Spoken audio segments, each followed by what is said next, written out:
నూతన విజ్ఞాన కేంద్రాలు.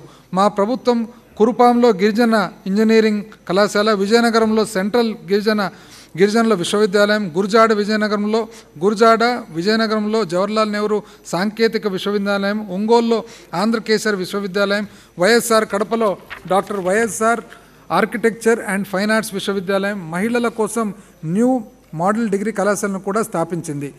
సమాజంలోని అన్ని వర్గాలకు అందుబాటులో ఉండే విధంగా సమగ్రమైన ఉన్నత విద్యను అందించడానికి కర్నూలులో క్లస్టర్ యూనివర్సిటీ స్థాపించడం జరిగింది. అంతేకాకుండా 2వ జాతీయ న్యాయ విశ్వవిద్యాలయాన్ని కర్నూలులో ఏర్పాటు చేయడానికి మా ప్రభుత్వం మంజూరు చేసింది.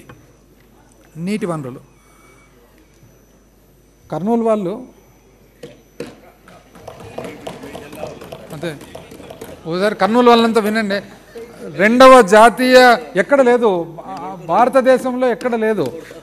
అంతేకాకుండా 2వ జాతీయ న్యాయ విశ్వవిద్యాలయాన్ని కర్నూలులో ఏర్పాటు చేయడానికి మా ప్రభుత్వం మంజూరు చేసింది. నీటి వనరులు. ఆంధ్రుల జీవనాడి అయిన పోలవరం జాతీయ ప్రాజెక్టును పూర్తి చేసేందుకు మా ప్రభుత్వం కట్టుబడి ఉంది. నిర్మాణ కార్యకలాపాలను వేగవంతం చేయడంతో పాటు ప్రాజెక్టు యొక్క సవరించిన వ్యయ అంచనాలను కేంద్ర ప్రభుత్వం ఆమోదించడానికి ప్రభుత్వం అన్ని చర్యలు తీసుకుంటుంది. ఈ పనులన్నీ చాలా చురుగ్గా సాగుతున్నాయి. మే 2019లో 42% ఉన్న హెడ్ వర్క్ల పురోగతి ఇప్పుడు 70% ఉంది. గోదావరి నది చరిత్రలో తొలిసారిగా రేడియల్ గేట్లను సక్రమంగా ఏర్పాటు చేసి స్పిల్వే ద్వారా వరద నీటి మళ్లించడం జరిగింది.